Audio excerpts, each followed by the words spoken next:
خيرا إن شاء الله. بسم الله الرحمن الرحيم. الحمد لله رب العالمين والصلاة والسلام على رسول الله وعلى آله وصحبه وسلم تسليما كثيرا. أما بعد. السلام عليكم ورحمة الله تعالى وبركاته. Tonight's lesson, like last week's lesson, will be on 40 hadith of Imam or Hafidh al-Nawawi. Like, last week, what did we discuss? What did we talk about? What was the subject of discussion last week? فضل شيء بسيط. ليس ثقيلا. What was the discussion last week? What did we talk about last week? Hadith. We spoke on Hadith, no doubt. Good. Hadith 16. And the main lesson from Hadith 16 was what? Don't get angry. Why? What's so bad about anger? What do we say about anger? Some scholars of Islam of the past, the earlier generations, they said that anger is jima' al-shar, is the foundation of all vice, all negativity and nastiness that humans do is oftentimes traced back to anger. Khayr inshallah. Good. What does the hadith mean when we says don't get angry? How can the Prophet of Islam, the Holy Prophet of Islam, sallallahu alaihi wasallam, how can he tell us don't have a human emotion? And there's so many things that happen in the world that can make you angry. What's meant by that? La taghdab. Don't get angry. What's meant by that? What did we say last week? What's the understanding of the hadith? Hearing of the hadith is only one step. Memorizing it is another step. Knowing that it's sahih, it's authentic, is a step. And most important step is the fiqh of the hadith. It's to properly comprehend what that hadith is. What does that mean? Don't get angry.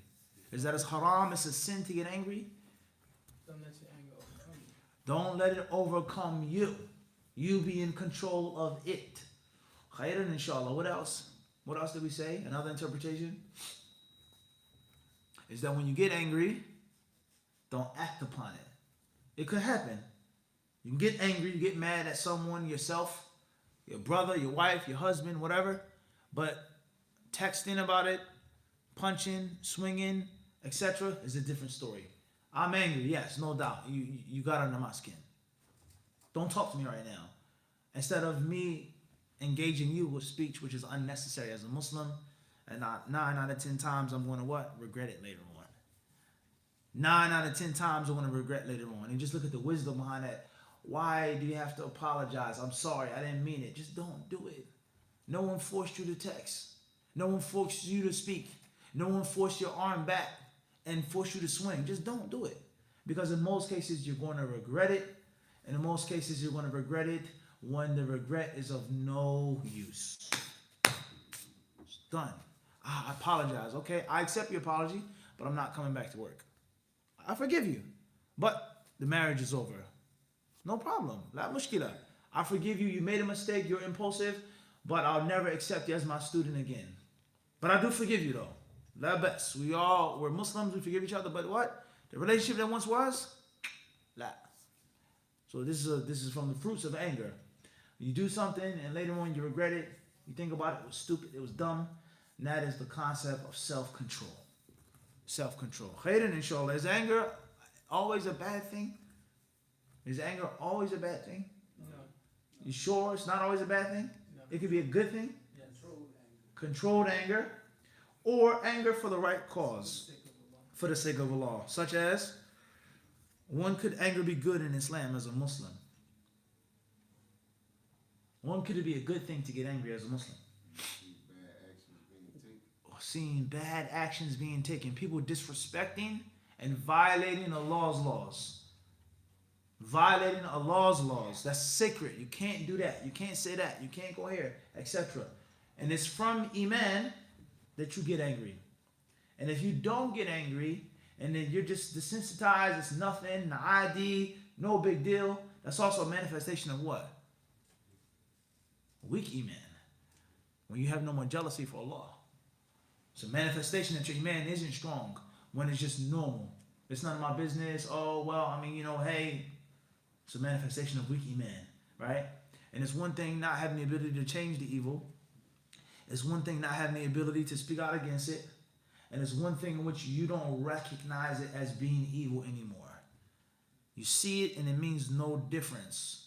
And even worse than that, may Allah protect us, is the blindness of the heart, in which you don't even, it's not even evil to you anymore. Let alone you don't hate it, but you look at it as a good thing now in the name of freedom or democracy or diplomacy or equality or modernity or progressive thought, Islam 2.0, or on a day-to-day basis, it's none of my business. You don't hate it anymore, it's none of my business. So the brother's abusing his wife, I can't physically stop him. I've tried to say something, I can't say anything anymore, right? And I don't even hate it in my heart anymore. It's none of my business. If she didn't want to get beat up, she would leave. It's none of my business anymore. It's a normal thing. That's a problem. When the munkar is no longer recognized as being what? Munkar. And that you can't get lower than that. You can't get lower than that. We ask Allah to protect us from that. Khairan, inshallah. Did the Prophet ever get angry? Did the Prophet ever get angry? When did the Prophet get angry? A specific example. When did the Prophet get angry? Fadda.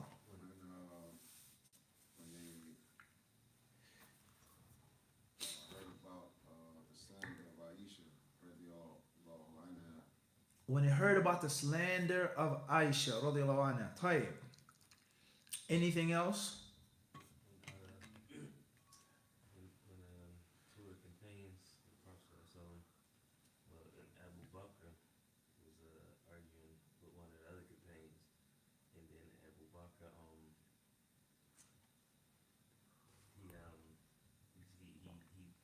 Something back, and the Prophet got up and left, because when Abu Bakr didn't say nothing back, the angels was defending him. Anything else more specific? Did the Prophet get angry continually as a normal habit? No. You say no? I'd say no. No? Anybody? When the Prophet ﷺ gave khutbah, وَاشْتَدَّ غَضَبُهُ, fury, passion in your speech. Speeches should be fiery in Islam. Okay? And it's a very dangerous thing that we face, in which people try to change the Islamic tradition, in which your khutbah should be a simple, easy, peaceful, written down, calm, docile type of speech. We have to be careful. Everybody's different. All speakers are not the same. Control your words. You don't have to growl and spit at people. Clear. But the concept of a lackluster khutbah, a lackluster speech, in which you just read in from the paper, everything is written down, everything is read, it's calm, it's peaceful. You go into the masjid on the day of Jum'ah and you can just hear the sakina. That's not the sunnah. That's not what Jabir radiallahu anhu narrated. The Prophet ﷺ, he says, وَاحْمَرَّتْ عَيْنَاهُ, his eyes were like red. It was passion in his speech when he gave them the khutbah. He talked to them with some type of heart. Be mindful of these things. Khairan, inshallah. All right.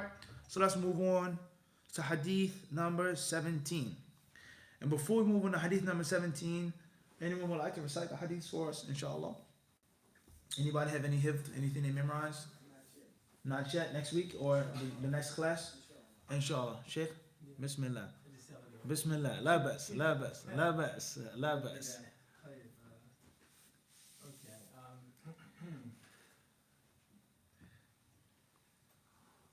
عن أبي هريرة رضي الله عنه قال قال رسول الله صلى الله عليه وسلم عليه الصلاة والسلام. كل سلامة من الناس عليه صدقة كل يوم تطلع فيه الشمس تعدل بين الاثنين صدقة وتعين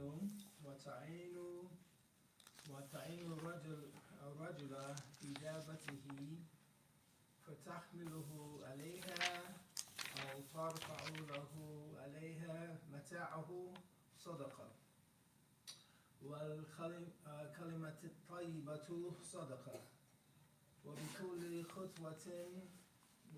خطوة تمشيها إلى الصلاة صدقة وتميت الأذى عن الطريق صدقة. رواه مسلم.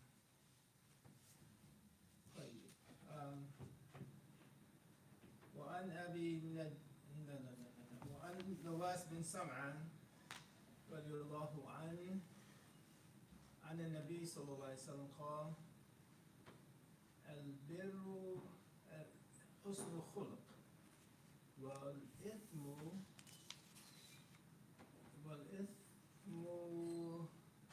ما حاك في نفسك وكرهت أن يطلع عليه الناس. وعن وابس بن معبد رواه مسلم. وعن وابس بن معبد: أتيت رسول الله صلى الله عليه وسلم فقال: جئت تسأل عن البر والإثم؟ قلت: نعم. قال: استفتي نفسك، قلبك، استفتي قلبك. البر ما اطمأنت إليه النفس واطمأن إليه القلب.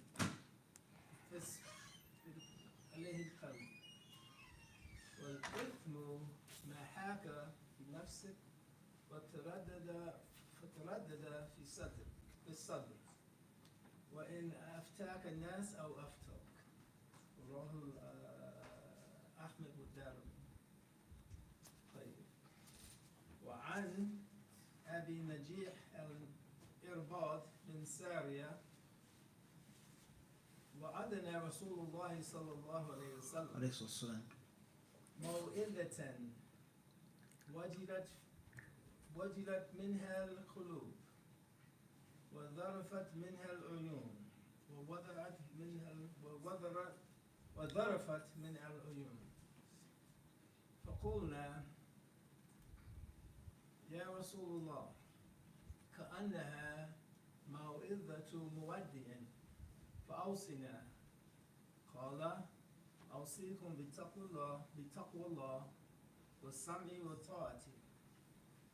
وإن تأمر عليكم عبد فإنه من يعيش منكم فسيرى اختلافا كثيرا، فعليكم بسنتي وسنة الخلفاء الراشدين المهديين.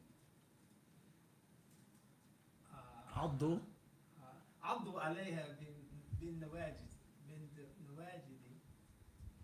وإياكم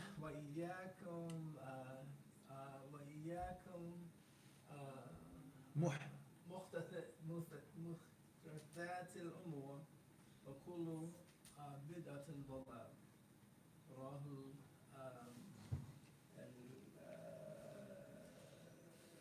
الترمذي وأبو داود وقال حسن صحيح.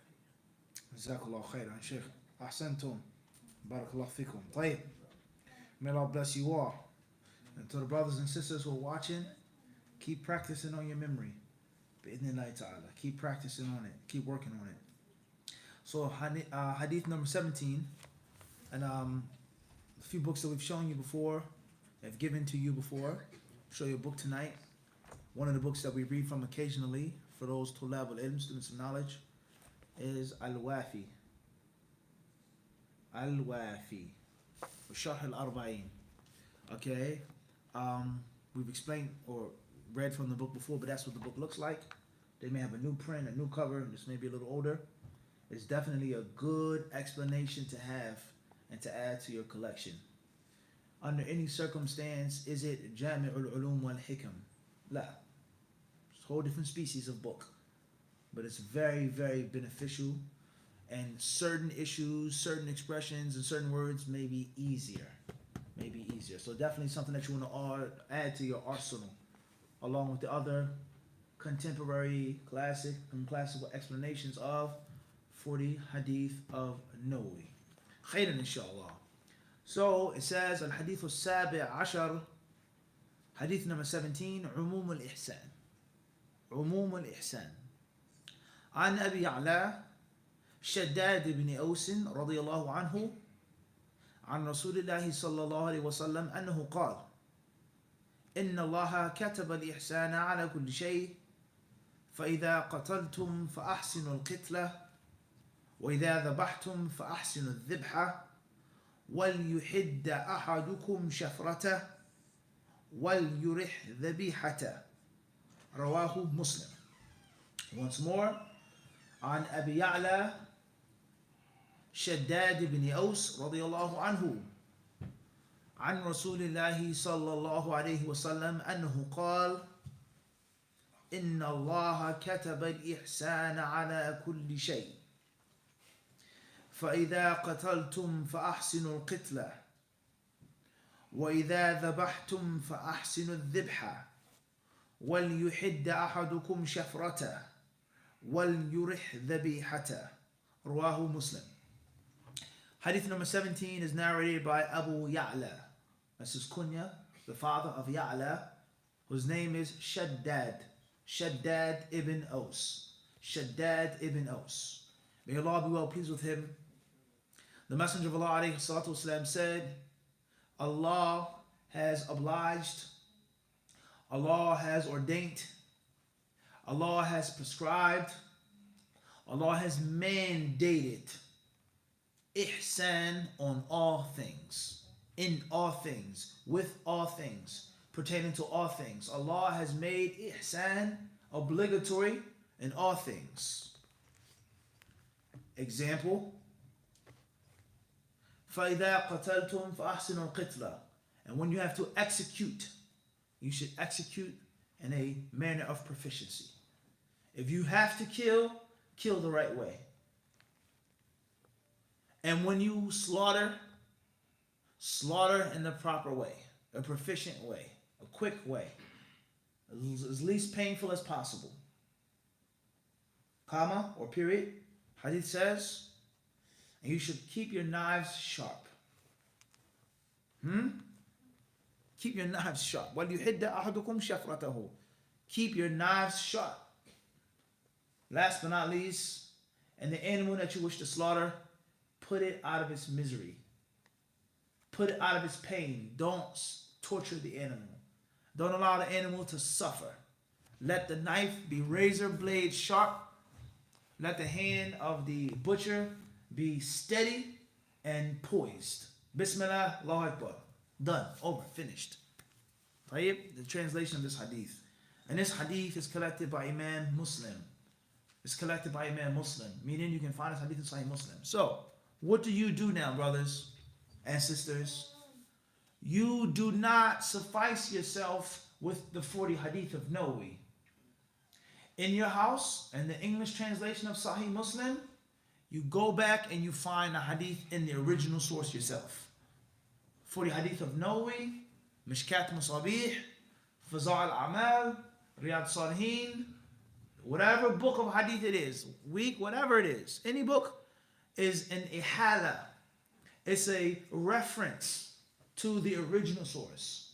So Mishkat Musabih is not the original source of hadith. 40 hadith Nawawi is not the original source of hadith. Riyad Salihin is not the original source of hadith. So if you want to get more understanding of the hadith, more appreciation, more value, and most importantly, a greater understanding and more yaqeen, I read the hadith in its original source. You go back to the original source in Sahih Muslim. So how do I find this hadith in Sahih Muslim? There's several different ways. One way is to read Sahih Muslim from what? Cover to cover. And if you spent your lifetime doing that, it wouldn't be a wasted life. Even though it's not going to take a lifetime, you can do it in a month. You can do it in a year, a week, depending on how much you read. So read it from cover to cover. Or you can go through the contents or the index. Or even if you Googled it. You Googled the hadith and you got the number. You cheated, quote unquote. And you went back to the set of volumes in your house. This is where the hadith is. That's better for you. 40 hadith Nawawi is the introduction. It's bringing you to awareness. Now you go to the original source and you have your original place where the hadith is. And then you see where Imam Muslim put it in his book. If a hadith is in Sahih Bukhari, you see what Imam al-Bukhari is using a hadith for. The book of jihad, the book of al-Dahi, Udhiya, Eid Adha. It's put in the book of this, in the book of that, in the book of Kada. And then you get the understanding of the hadith and how it's to be used. Are we understand this? So whether it's Muslim, Muwatta Malik, Tirmidhi, whatever English hadith book you have, go back to it. In Riyadh al-Salihin, he says, collected by Abu Dawood. Now it's your job to do what? Go back to the original translation of Abu Dawood.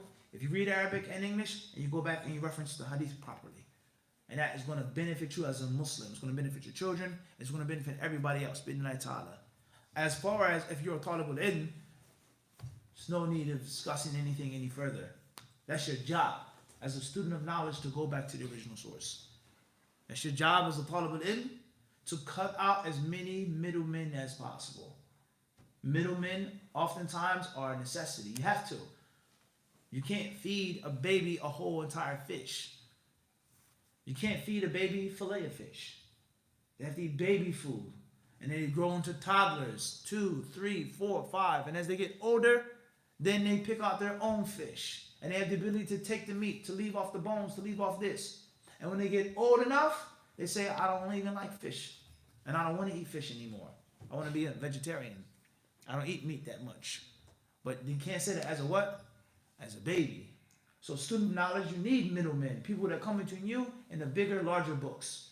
But as you grow and develop and mature, it is your job to cut those middlemen out and go as close as you can to the organic source. And this is a universal principle in business, buying and selling, news, and the list goes on. All right?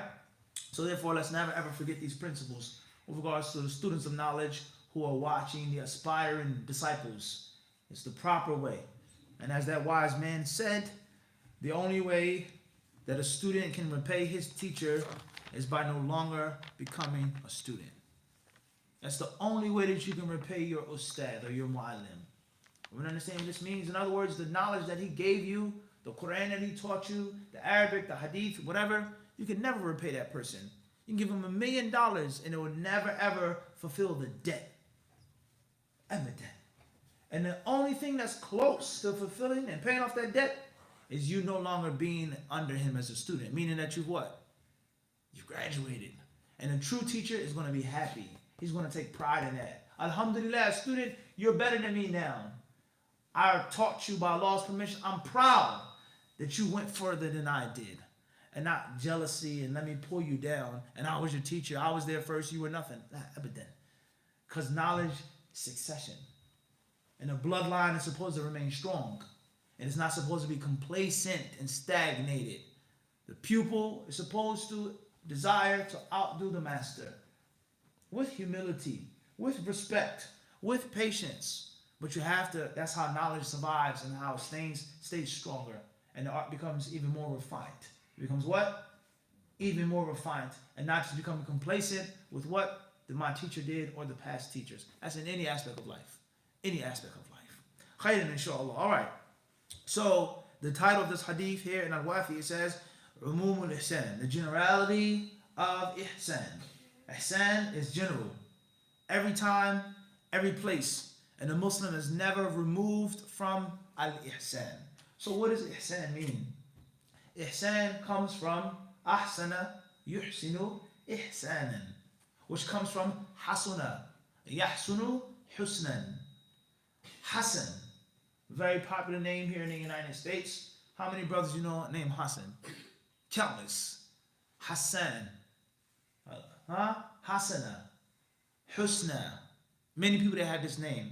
And it means something which is handsome, beautiful, pretty, fair, good to see, good to look at. All right? Hasanun. The word ihsan has two main meanings. Ahsana yani atqana wa ahkama. It means to sharpen something, to finely tune something, to sift something into a very fine, delicate powder.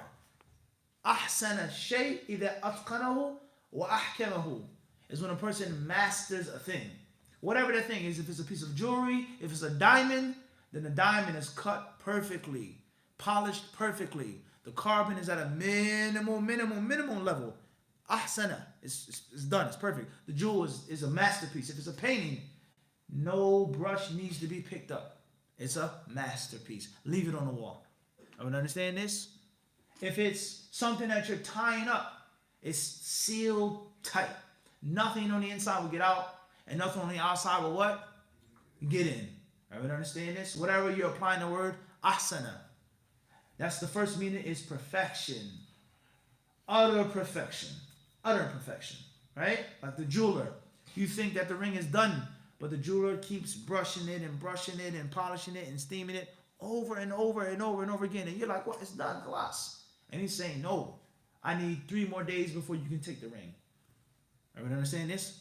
Come back to me on Wednesday, and the ring will be ready for you. And you're looking at the ring like, class, it's done. But to the master jeweler, what? It has to be what? Flawless. Flawlessly perfect. And the second meaning of ahsana is to be generous and kind. Al-ihsan meaning generosity, being beneficent, being a person that is giving. You have an never-ending source of goodness, bountiful. So ihsan means to perfect something, to master something, master craft, sharpen, polish. And ihsan can mean to give good, to do good, to be good. So this hadith says, Inna Allaha kataba al-ihsana ala kulli shay. Allah has prescribed ihsan in all things. This hadith here means, or how this hadith is being used, is not talking about generosity and giving and spending and being kind. But it's talking about the what? The perfection, the first meaning. It's talking about the first meaning. Allah has prescribed professionalism.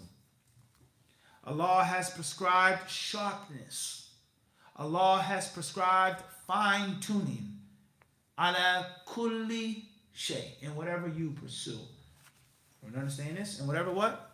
Whatever you pursue. Whatever you want to be. You want to be a football player when you grow up, a quarterback. You want to be a zookeeper. Be the best quarterback. Be the best zookeeper. You want to do this on the streets, entrepreneur, a hustler. You want to be a lawyer, a doctor, whatever you want to do. Your goal is to aim to be the best. Do the best that you can in what you do. That's the bottom line. And from those examples in which you have to do good in and perfect, etc., are things that are very common. And from that is killing. Killing. Many people say, what? Huh? What do you mean killing is common? So and so. How many wars in our country? Our military. Small, Hussein, tiny, a few soldiers, a few ships, a few planes, crude technology, or what? Everyone understand this? And that's because when it's time to do it, it's time to do it. And do it in the most proficient way. Whether that's a criminal, capital punishment, whatever, war, whatever the issue is. And of course in Islam, murder is prohibited. There's no permissible murder in Islam. But Islam does not prohibit, please no one watching this channel cut and paste and clip and take what you want from it without listening to the whole class. Murder is one thing and killing is a different thing. Murder is impermissible. There's no good murder. Taking the life of a living being is a different story. And obviously people are extremely hypocritical when they talk about Islam. Islam is a violent religion. Kill them when you find them. Jihad, so on and so forth. And they themselves they've killed the country, our military, police officers. They walk around with what? How many bullets in one gun? A 6-shooter? 6 bullets, a revolver? No. One handgun may have what? 21 shots in it. 2 extra magazines on a belt. So how can a person live in a society, be raised in a society, and say, oh, this is a violent religion, or you people are violent? What type of hypocrisy is that? How many people have you killed? Come on, man. The fabric of this nation is based off on what? Killing. People were killed to establish the United States. They fought wars to establish independence before the Indians or the natives before they were totally ran upon and trampled upon, they killed and fought what? The British. They won their independence through what? The fighting. So hypocrisy is a disease, unfortunately. And it's easy to call someone a terrorist or to call someone an insurgent, a rebel. And every single year on the 4th of July, what do we celebrate? We celebrate insurgency. Right or wrong? We make firecrackers, roast marshmallows and hot dogs because we were rebels, insurgents, and oftentimes terrorists. Guerrilla warfare, attacking people, ambushing people. And the list goes on. So hypocrisy is a disease. Hypocrisy is a disease. So if a person says there's no killing, period, versus there's no murder, two different concepts, and they aren't the same. They aren't what? They aren't the same. Everyone understand this? They are not the same. All right? Khairan inshallah ta'ala. Or those who talk about nature and organic things and meat is bad for you and it's going to kill you and it's aggressive. You'll be an aggressive person if you eat meat, so on and so forth, blah, blah, blah, blah, blah, blah, blah, blah. But if you go to nature, to the woods or the water or the air, the insects, the birds, the fish, the predators, etc., how peaceful is it out there? Everything out there is based off of survival and dominance and domination. The weak, the strong, the faster, those who have better vision, better speed. That's how things are. And if you want this perfect utopia in which there's no aggression, no violence, no fighting, that's a huge problem. And that's not the nature of man. As Allah Azza wa Jal, He said that the angels, they said, أَتَجْعَلُ فِيهَا مَنْ يُفْسِدُ فِيهَا وَيَسْفِكُ الدِّمَاءَ. Oh Allah, will you place upon earth he who will shed blood and make corruption? So many people, they say that as long as they're humans, there will be wars. There will be fighting. There will be bloodshed because humans are greedy. Humans become angry. Humans lust. Humans are afraid. That's how things are. Everyone understand this? As that dictator, he once said. He said, man is the cause of all problems. No man, no problem. Period. Done. Blank. You want peace? You have to remove the cause behind the what? Lack of peace. So humans are always going to be fighting. And they're always going to disagree. وَلَا يَزَالُونَ مُخْتَلِفِينَ. Allah tells us in the Quran. They will always differ. So murder is a thing. Killing is a thing. Aggression is a thing. Self-defense is a thing. Minimal killing is a thing. And most importantly, efficiency in killing is a different thing. There is no torture. And there's no mutilation. And a person suffering. If the rules declare for his death, then what? That's it. And you read the history of this country as well, with regards to capital punishment and how painful it is to get hanged. Very painful thing. Even with a huge, gigantic knot or noose, it's very painful to get hanged. And for many, many years, that's how people die in the face of capital punishment.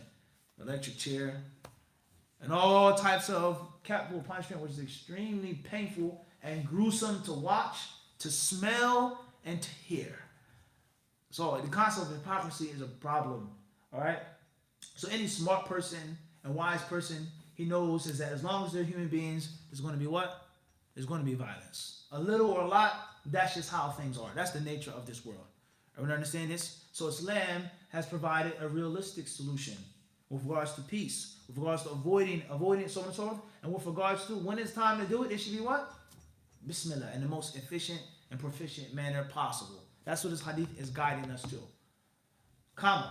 Another example, which is inshallah more common when you have to do something, some type of violence, is slaughtering an animal. Slaughtering an animal to eat. And this hadith proves the permissibility to eat meat.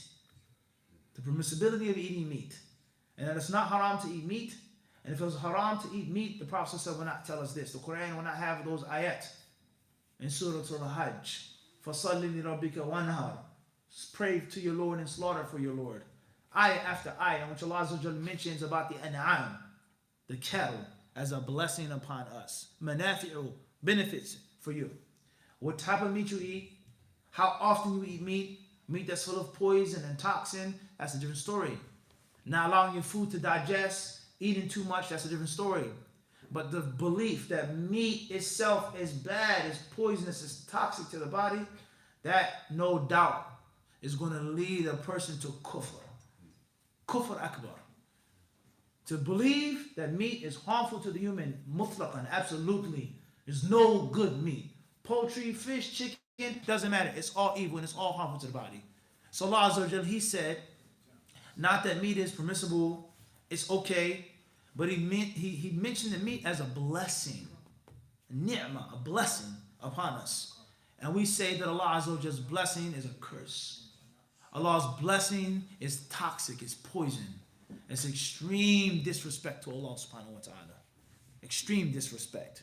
So we talk about veganism and a person being a vegetarian or pescatarian and different things that people are with regards to meat, fish, so on and so forth. If you don't like meat, that's fine. It doesn't agree with your system, there's nothing wrong with that. If it doesn't agree with you, I don't like to eat it, no problem. It causes me problems. Or the meat in America is all poison, it's all bad. A chicken isn't supposed to be that big. A cow isn't supposed to be that big. Wild turkeys, they don't walk like that. But to say that all meat is evil and you should only eat vegetables, period, that's a different story. That's a different story now, all right? So when it's time to slaughter an animal, the animal should be slaughtered properly. The animal should be what? Slaughtered properly. And that is in the most efficient and proficient manner. The Prophet then says, وَلْيُحِدَّ أَحَدُكُمْ شَفْرَتَهُ. Sharpen your knives. Sharpen your blades. With regards to capital punishment, with regards to slaughtering an animal, and also with regards to life. Be sharp. And included in that is speaking and learning. Don't speak sloppily. Don't speak broken English. Don't speak of ignorance or emotion. When you speak, let it be what? Sharp. Let your minds be sharp. Let your actions be sharp. Be poised. Think, so on and so forth. That's a qaida of the deen. وَلْيُحِدَّ أَحَدُكُمْ شَفْرَتَهُ. Keep your blade sharp. That's a slogan of life. You can post it on your wall, your refrigerator magnet. Stay sharp. Whatever that means. Not being victimized on the street. Being aware of your surroundings. Not being paranoid, but aware of your surroundings. You left your door open, your car open. You don't know what's behind you, what's in front of you. You don't know south, north, east. You're just a victim. Waiting to get picked off by a predator. Stay sharp. Stay alert. Keep your eyes and ears open and what? All times. That's the golden principle of the streets. Is that not? Keep your eyes and ears open and what? At all times. Police, rivals, anyone. Keep your eyes and ears open. And the moment you sleep and snooze and take your mind off of focus is when what? You become a statistic and a number. The process, and He taught us how to live. Stay sharp. Be sharp. Physically and metaphysically. Last but not least, the hadith says, وَلْيُرِحْ ذَبِيحَتَهُ. The animal that you wish to slaughter, put the animal out of its misery. Don't punish the animal. Don't torture the animal. Don't allow the animal for the process to be a long, ongoing type of thing. Let the knife be sharp, let the hand be strong, and let the movement be based off of determination. That you're taking the animal's life for the sake of Allah. And that Allah has allowed you to do it and encouraged you to eat from these animals that He has made subservient for you. He allowed the animal to be peaceful for you. And you do it quickly and efficiently. Don't play around with an animal's life. You cannot punish an animal, torture an animal, mutilate an animal. You cannot just have a shooting contest with animals, let alone a human being. Let alone a human being. You don't bayonet a prisoner. Okay? You don't have a competition of who can kill as many people in one day. And so on and so on and so forth. Islam is free from that. And any other type of violation of the Quran and Islam and the affairs of warfare and fighting, Islam has nothing to do with. But at the same time, if someone goes extreme and they do something wrong, that does not mean that it negates what's in the Quran and the Sunnah. That's the other extreme that the shaitan is pleased with. Because these people do something wrong, say something wrong, because they're extreme, so therefore none of it exists in Islam. That's another problem. All right? Someone's error, if someone prays incorrectly, we don't turn around and say, we don't pray anymore in Islam. Because these people prayed in a bad way, they made extremism in their prayer. They prayed all day, all night until they passed out. they harmed people because they prayed, it doesn't force us to say that in Islam there's no what? There's no prayer. So we have to be careful of the tricks and traps of shaitan now. Khairan inshallah. So the authors, they say here, Al-Hadith Rahu Muslimun fi Kitab al-Sayd, Bab al-Amri, bi-Ihsan al-Dhabhi wal-Qatli wa-Tahdid al-Shafra. This hadith is mentioned in the book of hunting in Sahih Muslim. The book of hunting. So go home to your Sahih Muslim and look at the book of hunting. Hunting is a part of Islam. It's a part of the Sunnah. It's a part of life. And that is the command to slaughter and to kill properly. وَتَحْدِيدِ الشُّفْرَ and sharpening of the blade. أهمية الحديث. هذا الحديث قاعدة من قواعد الدين الهامة ويتضمن إتقان جميع تعاليم الإسلام لأن الإحسان في الفعل ويكون إيقاعه على مقتضى الشرع والفعل إما يتعلق بمعاش الإنسان وسياسته في أهله وإخوانه وباقي الناس أو بمعاده وهو الإيمان الذي هو عمل القلب والإسلام الذي هو عمل الجوارح فمن أحسن في معاشه ومعاده وأتى به تاما سديدا فقد فاز فوزا عظيما وكان من السعداء في الدارين إن شاء الله تعالى. The importance of this hadith. They say that this hadith is a maxim, is a major principle. It's a column. It's not a small thing, or this is a major part of the religion. And that is, anything that is from the teachings of Islam should be done properly. And it should be done according to the Sharia. You can't perfect the deed in which you're doing it incorrectly without the proper knowledge, or you're practicing some type of innovation or made up cultural practice. There is no good action in Islam if it's not based off the Quran and Sunnah. He says here, and that's because the actions that a person performs, they're going to be of one or two classes. Class A is that which pertains to a person's worldly life. Your health, your money, your diet, your children, your wife, your brother, the people that you live with, the world, worldly affairs. And afterwards is the hereafter, resurrection, the spiritual affairs. He who does both properly and gives the necessary attention to both, faqad faza, he says they will be successful in both worlds. So Islam does not promote being a loser in the world. Islam does not promote you being still and idle and not doing anything good in the dunya. It doesn't promote that. All right? Islam is not just spiritual, and that's it. And the hereafter, and the world is cursed, let's just give up and lose hope and quit. Many Muslims, unfortunately, they think this. And then, of course, we have the opposite of extremism, or the other side of the coin, in which everything is about the dunya. We need to build this. We need to make this. We need to establish this. We got to stay busy with this because the Quran says, وَلَا تَنْسَ نَفْسَكَ مِنَ الدُّنْيَا. So on and so on and so forth. There's a balance. And the moment we lose that balance, of course, we lose out. And the moment we keep that balance, we win بإذن تعالى. فقه الحديث وما يرشد إليه. أولا وجوب الإحسان ينص الحديث على وجوب الإحسان والإحكام والإكمال والتحسين في الأعمال المشروعة وقد أمر الله به في كتاب العزيز فقال إنه يأمر بالعدل والإحسان وقال سبحانه وأحسن إن الله يحب المحسنين ومطلوب إن الإتيان بالفرائض وفي ترك المحرمات وفي معاملة الخلق والإحسان فيها أن يأتي بها على غاية كمالها ويحافظ على آدابها المصححة المتممة لها فإذا فعل ذلك قبل عمله أو قبل عمله وأثمر ثوابه وأثمر ثوابه. The first point from this hadith, what this hadith teaches us and leads us to, is the obligation of perfection. The obligation of ihsan, doing things properly. In brief. Number 2, al-ihsanu fil qatl wa tahsinu hayat al-qatl bi alatin hadatin wa yakunu bil isra'i fi qatl al-nufus. طيب. Moving forward. النهي عن التحريق بالنار, punishing people, burning people alive, burning animals alive, mutilation, all of those things. And of course, this hadith was years before the Geneva Convention. Years before those European powers came together and declared and determined what was acceptable or unacceptable conduct of war. The Prophet ﷺ said this: you cannot do this to a human being, even if the human being is your enemy. He's still a human being and is a servant of Allah subhanahu wa ta'ala. Kill him or not. Hanging in the balance, torture you, hang you upside down, starve you, do this, humiliate you.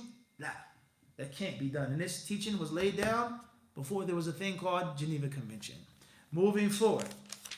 They say النهي عن صبر البهائم وأن تحبس البهيمة ثم تضرب بالنمل ونحوه حتى تموت. The impermissibility of punishing animals. Punishing animals. Locking them up, using them as target practice, and the list goes on. You cannot torture an animal and punish an animal. A side note here, they say ولذلك كره أكثر العلماء التحريق حتى للهوام. قال إبراهيم النخعي تحريق العقرب بالنار مثلى. ونهت الدرداء عن تحريق البرغوث بالنار. وقال أحمد لا يشوى السمك في النار وهو حي. وقال الجراد أهون لأنه لا دم له. They say most of the ulama held the view that it's a bad thing, a negative thing to burn insects. Can't burn an insect. A scorpion, ants, whatever that insect may be. It's impermissible to do that, or at least makruh. It's makruh. Darda, she wasn't fond of these type of bugs, whether it's a water bug or this type of insect to be burnt alive. Imam Ahmed said a fish is not to be roasted or cooked or fried while it is alive. Can't do that while it's alive. As far as locusts and grasshoppers, which are permissible to eat, then he says it's not as bad, and that's because there is no blood in the insect. There's no blood inside of it. It's not like it's full of blood. What's important is lobsters, right? How do you slaughter a lobster? What do you do with a lobster? Do you poke it in the head? Or do you put it in scalding hot water? The sweetest of the two is bitter. What do you do with a lobster now? Is that punishing a lobster? How long does a lobster stay alive? And crabs. Crabs. What else? Most shellfish. What do you do? What's the permissible way of doing that? But you see the issue here? Something that's quick, something that's necessary, something that, etc., etc.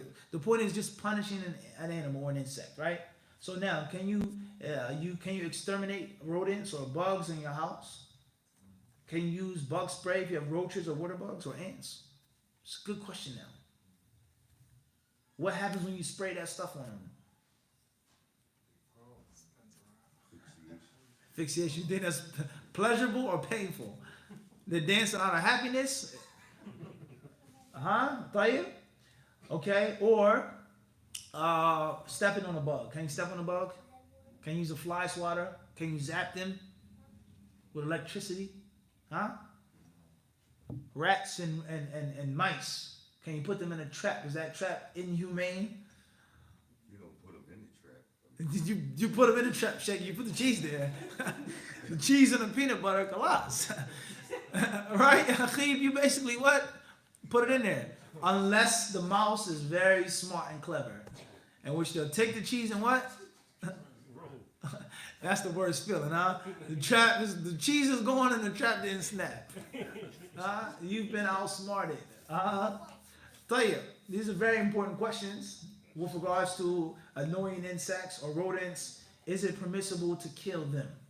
And if it is permissible to kill them, what are the guidelines and the boundaries? Another very important issue is with regards to modern day warfare.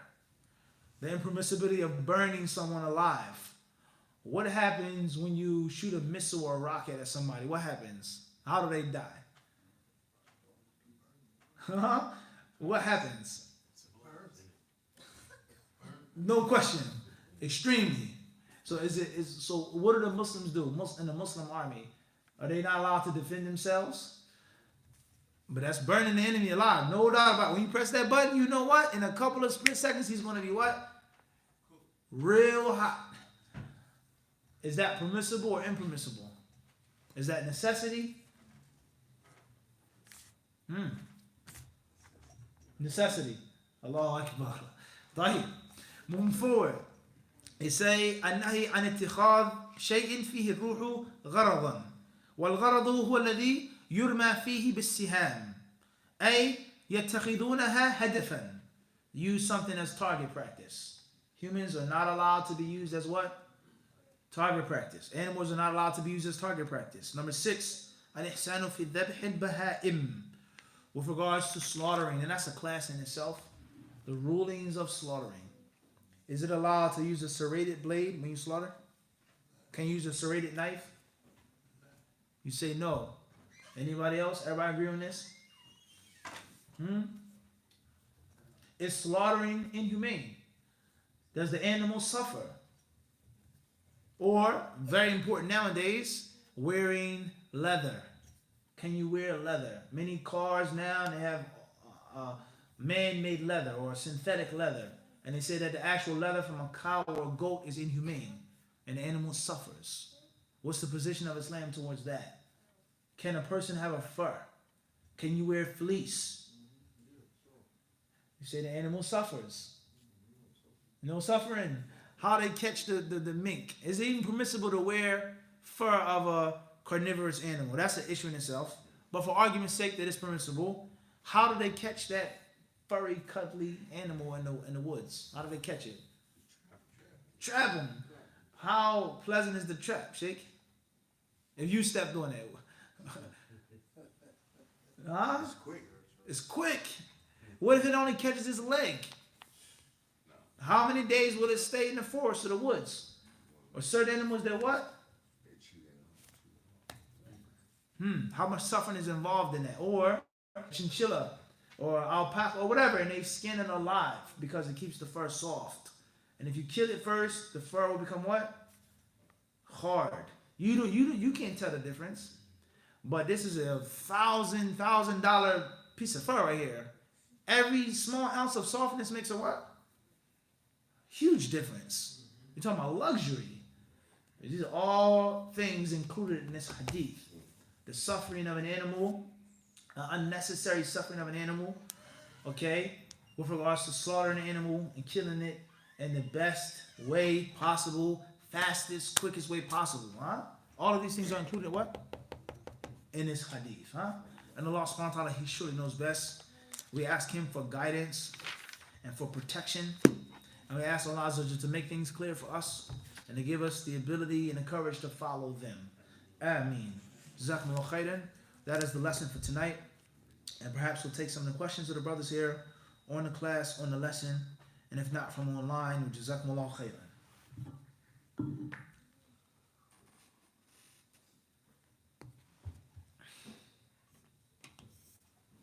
We had any questions from the brothers or the sisters here? Say in the essence of when people say they're vegan, is only for Muslims. Isn't that? In the essence of a vegan Muslim, it's difficult. It's very hard. Me personally, my limited knowledge, I find it extremely difficult for a Muslim to be a vegan. Extremely difficult. That's my personal opinion.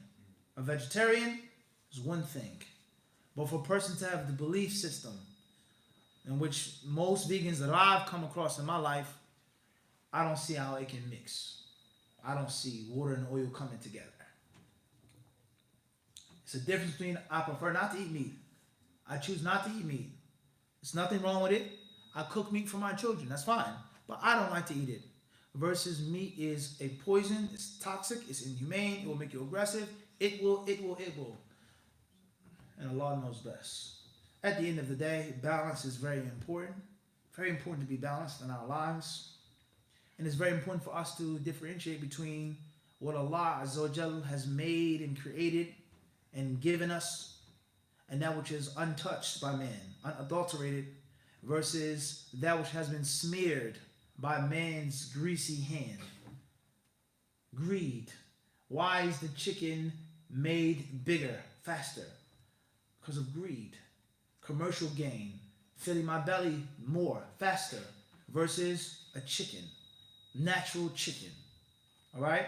Versus how much meat you eat. Breakfast, lunch, dinner, and snacks are all meat. For breakfast, I had bacon, I had sausage. For lunch, I had ribeye steak. And for dinner, I had country fried chicken. And in between that, I had some beef jerky as a snack. My 3 square meals, and in between that, meat.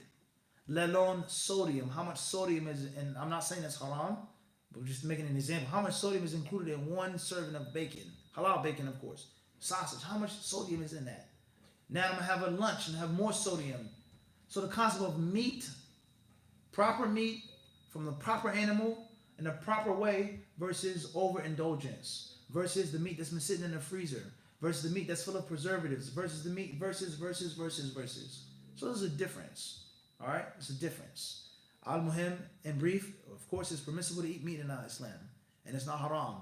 And he who makes what Allah has made lawful, and is clear and plain and obvious, his Islam is going to be in a great deal of danger.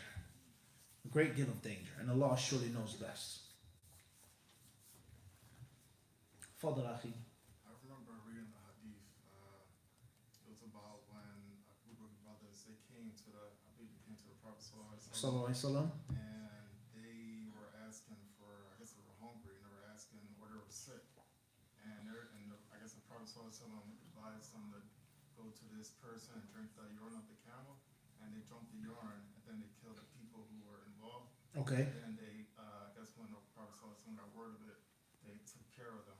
So when they dealt with them, Clear. that Question crystal clear. Crystal clear. Hadith of Anas in Bukhari and Muslim with regards to the people Ijtawal Medina. They came to Medina and they felt that Medina was unbearable. The air was polluted, it was too hot, too arid, etc., etc. Their bodies didn't agree with the weather and the climate of Medina. So the Prophet ﷺ, he commanded or he advised them and instructed them to go and to take the milk and the urine of the camels for medicine. So when they did that and it worked and they became healthy and strong, they killed the Prophet ﷺ's shepherd. They took all the animals. The Messenger of Allah ﷺ, he got word of this. He sent the Sahaba after them, and they were executed after certain acts. Sammala a'yunahum. Things were placed in their eyes, their hands, their feet being cut, so on and so forth. Like, first and foremost is, for every principle, there is an exception. If not for every principle, most principles, there's an exception to the rule. Point number two, these people had apostatized. They left Islam. They didn't just make murder and theft, but they became murtaddeen. They were murtads. They were no longer Muslims. Point number three, the nature of their violation and their mutilation of the Prophet ﷺ's shepherd, that was the reward for them. That was what? That was the reward for them. The Prophet ﷺ, in the battles in which he fought, is never recorded that he mutilated any of his enemies and tortured them and made them suffer. So therefore that hadith, which is an authentic hadith, under any circumstances is going to clash with the impermissibility of the many hadith and the Nabi sallallahu alaihi wasallam naha anil muthla. The Prophet forbade mutilation. He forbade mutilation. Clear on that? That's in brief. So there's no contradiction or clash between those two. It's impermissible to make a person suffer, even an enemy, certain instances, certain acts, etc. And Allah knows best. That's in brief. That's in brief. هذا باختصار. Any other questions? Fadl Akhi. So there's two parts to this question. What about animal research and also not necessarily doing the research, but taking care of the animal? Animal research. Not doing the research, but taking care of the animals. It depends on the research. Something that is going to harm the animal, something that's going to bother the animal, kill the animal, obviously that's problematic. That's a problem, Islamically. Testing out the animal is a guinea pig, basically. That's a problem, Islamically. As far as you're not doing the actual research, but you're taking care of the animals, you're looking after them, and you're fattening them up, and you're cleaning them, and walking them to the torture. You share a hand in the sin. There's no doubt about that. وَلَا تَعَوَنُوا عَلَى الْإِثْمِ وَالْعُدْوَانِ. Don't cooperate with each other upon sin and transgression. So you're not doing it to the animals directly, but you're taking care of them momentarily until it's done to them. That's a problem. As far as the need, if there is a need, if there is a necessity of certain products and things being used upon animals, then that's something that the Muslim should not involve himself in or with. But it's still a global problem. And that's because the Muslims use products, use medicines, use shampoos, ointments, creams that were tested on animals. So obviously, without supply, there's no demand. Without demand, there will be no supply. So the customer, the buyer, the seller, they're all one family. They all live together.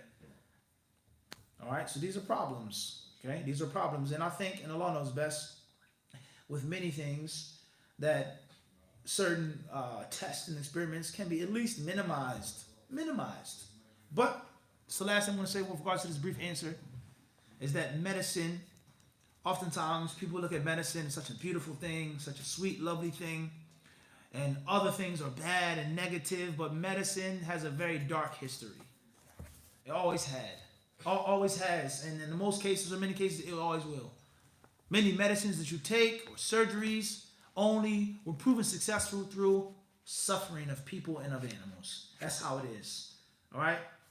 Not trying to get into no conspiracies, as they say, or proofs, or history lessons, but we all know our great country, what happened when that war was over. I won't mention them specifically. And they were testing out all types of things on humans. All types of things. Great deal of suffering. And those scientists and those generals and the people involved with that human experimentation, they were given pardon. They were granted asylum. They wouldn't be charged with war crimes with one condition. You know what the condition was? You got to hand over the results of your research. So we'll call you a criminal. You're a war criminal. You've done this. But if you give us the folders, if you give us all the experiments of your gruesome, inhumane experiments, we'll let you go and you can live in the United States. That's how it works. So one person comes and he says, that's inhumane. That's immoral. And another scientist or doctor says, it's a necessity. It's not a pretty job, but someone what? Has to do it. And I'm not saying that's right, but it's a different perception. They may say, by us doing this to these people, we're saving people's lives in the future. Because we now know how much blood a person can lose before they leave this world. Blood transfusion, extreme heat, extreme cold, so on and so forth. That's how it is. That's the history of medicine. Let alone products, shampoos, lotions, and things like this. It's unfortunate. And there are many unpleasant realities that we choose to ignore. Unpleasant realities. That's how life is. That's how life is, unfortunately. May Allah help us all. And Allah knows best. Khairan, inshallah. No other questions here from the brothers? Fadl Jafar. Last question. Regarding wasting food, knowing that it's haram. Say, you have children, they eat food, they no longer want to eat it, and you try to store the next day or spouse, and then time goes on and no one eats the food. What do you advise as far as disposing that food? With regards to wasting food and disposing the food to children, first and best way is prevention. Prevention. Prevent the wasting of the food. How much food you make, how much food you cook, and what type of food you cook. Now, let's make a brief comparison, unfortunately, but the truth is the truth, between many Muslim cultures and the cultures of other people that aren't Muslims from the Far East. You go to the Muslim restaurant, you get lamb shank or chicken tikka or lamb tikka or tandoori, whatever you get. And mashallah, they give you big, nice, healthy plate of rice. Big plate of rice. And certain restaurants, like overseas in Medina, they give you 4 times the amount of rice than meat. And if a person gets 1 grain less than what he's expecting, he considers it to be disrespectful. You've shamed him and you've looked, wallahi, I'm not making this up. Am I, Sheikh Abdul Basit? They'll get upset if you just give them a little bit of rice. Then you go to another restaurant, whether it's a sushi restaurant, an example, right? How much rice do they give you? Give you a what? A cup. Not even a bowl. A bowl at best, but at least a cup. Think about that now. How much rice do you need? How much rice are you going to eat? We're not saying it's haram to eat until your stomach is full. That's a misconception. We're not saying it's haram to enjoy good food. We're not saying that. But the concept of, in most cases, the people are going to take a few bites of chicken. They're going to take a couple spoonfuls, and the rice is going to get what? Tossed and thrown away. And before you get into what do I do with the rice, it's left over, or the chicken or the meat, in the beginning you should do what? Minimize it. Manage the portion. Everyone understand this? And of course, sometimes you have to cook a lot. You might want to warm it up, or you have to travel, or you get a late night hunger, or whatever the case may be. You have a big family and the kids eat. What's important is make the food according to the need. You know that this is way too much versus this is a little extra. And that's a very important principle for a Muslim concerning saving money.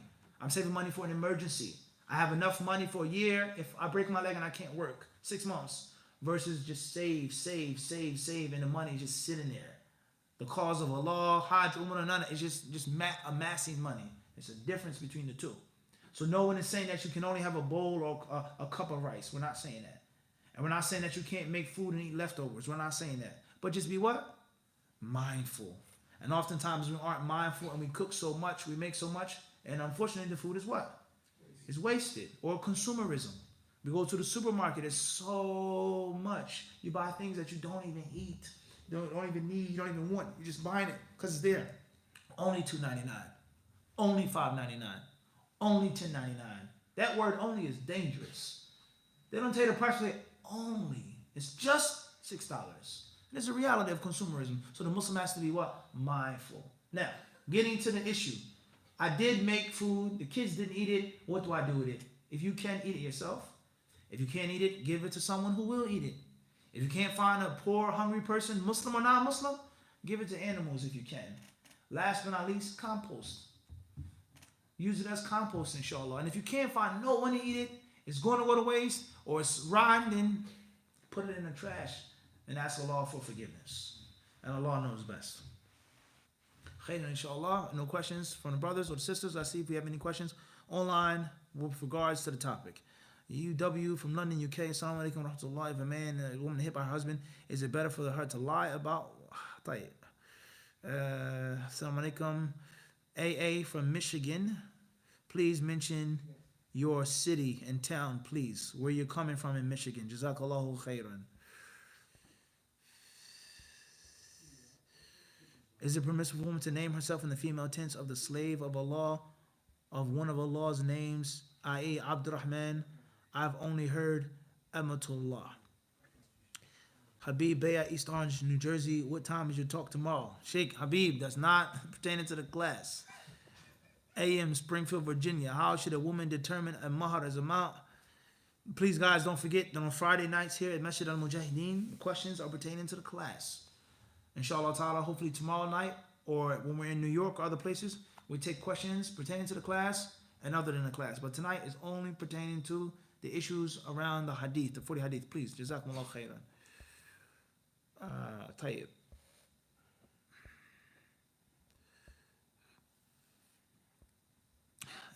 MI, Birmingham, UK. Assalamu alaikum. Are there exceptions to kill creatures, i.e. scorpion whilst in ihram?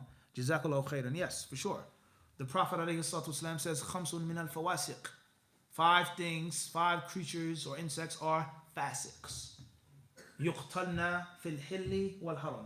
They are to be killed in ihram state and outside of the ihram state. And from them is al-aqrab, is a scorpion. It's permissible to do, and Allah knows best. Moving forward. What are the best books for Islamic business? AM Springfield, Virginia. It seems as if the word obedience in regards to marital life. Please, Tayyip, moving forward. Why do Muslims think it's okay to eat meat anywhere as long as it's not pork instead of eating halal meat, only zabiha? Natasha Nottingham. Please mention where you're coming from, Sister Natasha, and we'll be glad to answer your question if we know the answer. Please mention your city and state or town or province, inshallah. It's okay. Clear, but gotta follow the rules, Sheikh. Gotta follow the rules. It's all right. There's no need to apologize. If you didn't know, that's fine. It's no offense, no problem. MashaAllah, Mufti, may Allah bless you. Ameen. All right. That's all of the questions that pertain to the class tonight. Jazakumullah khairan. Fadl, Sheikh. Ihsan and the Hadith of Jibril and Ihsan. Clear. Can you compare them? Right. Ihsan and the Hadith of Jibril versus this Hadith. Can you compare them or any contrast? It's yes or no. Yes and no. So from one aspect, he says, فَأَخْبِرْنِي عَنِ الْإِحْسَانِ. Tell me about Ihsan.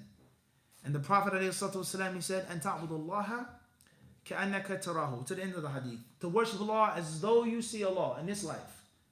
And if you can't, and you will not see Allah in this life. The Prophet ﷺ says, إِنَّكُمْ لَن تَرَوْا رَبَّكُمْ حَتَّى تَمُوتُوا. He says, you shall not see your Lord until you die. Allah will be seen in the hereafter. إِلَىٰ رَبِّهِمْ نَاظِرًا. طيب. So, if you can't see Allah, you won't see Allah in this life, then do what? فَأَكَانَّكَ تَرَى فَلَمْ تَكُنْ تَرَاهُ فَإِنَّهُ يَرَاكَ. And then he sees you. The hadith of Jibril is understood in a very simple, easy way. The best way is encouragement, inspiration. And if that doesn't work, if you're not encouraged or inspired, then at least be intimidated. Be scared. Allah, you are to worship Him like you see Him. I run to Allah. Be enthused. Be inspired to do the good deeds. And if you don't have that drive, your iman isn't that strong enough, then at least know that what? Allah sees you. So the Prophet ﷺ, he's inspiring us, and then he's striking fear in us. Run to the good deed. And if you don't have the drive, then at least what? Run from the bad deed, because Allah sees you. That's that meaning. So therefore, the highest level is al-muraqabah, is to be mindful of Allah watching you. Allah sees you, no matter where you are, no matter who you're in front of. All right, clear. So this ihsan versus that ihsan. The yes part is that al-itqan, perfection. What worship could be better, what could be sharper, what could be more polished than you running towards the good? And you don't even have to get into, I have to run from the evil, because I'm so inspired to do the right thing. I have the drive. I want the khair. So I don't have no time to think about the evil. You've perfected your ibadah, knowing that Allah sees you and Allah watches you. Like Yusuf alayhi salatu wasalam. Lawla ara'a burhan rabbihi. Allah says if he didn't see the burhan, the proofs of his Lord, he would have fallen to the plot of that scandalous woman.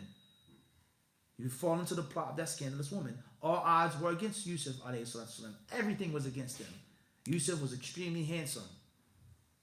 In most cases, like Ibn al-Qayyim rahimahullah explained, the wife of the Aziz was what? Extremely beautiful. What king or emperor or Khan or imam or this person, what leader, powerful, wealthy person, leader of a country is going to have a what? May happen. Beauty is in the eye of the beholder. But in most cases, what? He's going to pick from the what? Top tier. Rather, he's not even picking. They're arranging it. You have to marry this woman. And not just physical beauty, noble birth, high birth. She's been trained and taught all of the arts, the etiquette. She's been made to be a sultana or an empress or a first lady. Everyone understand this? So in most cases, his wife, she wasn't bad looking, right? We can say that in most cases, let alone for sure, she was gawking beautiful. The wife of the leader, Aziz, all right? Yusuf was extremely handsome. She was extremely beautiful. Yusuf was young and she was older. Everyone understand this? The culture today. An older woman, scandalous, attacking a harmless what? Young boy. This is a reality. This is why people have scandal.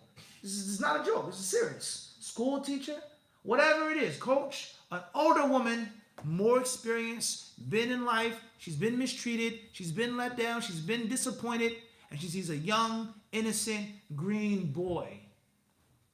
Easy prey. Okay? Yusuf was a slave. He was a servant. Yusuf had no family. He had no family members. He had no protectors. She was powerful. She's a powerful woman. The Messenger of Allah, he tells us, 7 people on the day of judgment will be shaded in Allah's shade. And from them, وَرَجُلٌ دَعَتْهُ امْرَأَةٌ ذَاتُ مَنْصَبٍ وَجَمَالٍ فَقَالَ إِنِّي أَخَافُ اللَّهِ, is a man who is invited by a beautiful and powerful woman. And he says, I fear Allah. I.e., it's a pincer movement. There's no way you're going to escape that. She's a beautiful woman, but she's a peasant in the castle or the palace. She's a servant. She's a slave girl. She's pretty. Her body is better than the queen's body, but she's dirty. I'm stooping down to her level. She's a peasant. She's a servant, right? Or she's a very powerful woman, but her beauty has faded. Too many wrinkles on her face. She's old. Her body, she doesn't have children. She's giving birth to all these princes. Her body isn't, it's not appealing anymore. Or she may just be plain out ugly, quote unquote. Excuse my expression. Everyone understand this? Versus a woman who's drop dead gorgeous, and she's what? What's the chances, Rick, of a man getting out of that? Slim to none. And then the last final knockout blow is that the woman is the what? She's the what? She's engaging him. And that's why the Prophet says, Da'athu, not da'aha, fawafaqathu. He called her and she agreed. No, she's saying, hey, come here. Qalat, hey, talak. She says, oh, come. How many men are going to survive that now? Beautiful, powerful, and she's the one who's calling him. And of course, if she's powerful and beautiful and she's the aggressor, in most cases, she has the ability to do what? To clean it up. Right? She has the ability to do what? Clean it up. She tells the servants what? She didn't have to say anything. Be gone. The servants walk off. Leave my chamber. Bring me Yusuf. Come bring me Yusuf. They go get Yusuf. They say anything else? She says, yes, you may go. You may leave. No one is around. You're my servant. You're a slave. Of course you have access to my chambers. There's no scandal involved. I'll do this. I'll kill this one. I'll pay off this. You have none to worry about. And despite all of those odds against Yusuf, what? He said what? He said no. Why did he say no? Allah says, Lawla ara'a burhan rabbihi. If he hadn't seen the burhan, the proof of his Lord. In other words, al-Ihsan, he knew Allah was watching him. He was terrified and he was scared. And most of us, only Allah knows, how much we fall for temptation, which is 10 times less than this. So the point is, that's the peak of ibadah. إِنَّهُ مِنْ عِبَادِنَا الْمُخْلَصِينَ. Allah says he's from our chosen servants. So ihsan is the pinnacle of Islam. And that is sharpness and polished ibadah. So that's synonymous. As far as the concept of being generous, then of course that's not this hadith. So it can be similar. No doubt about that. No doubt about that. But the concept of human perfection, being a master of your craft. And Allah knows best. Wallahu alam, sallallahu alaihi wa sallam, wa barak ala abdihi wa rasulihi nabina wa imamina Muhammad. Jazakumullahu khairan.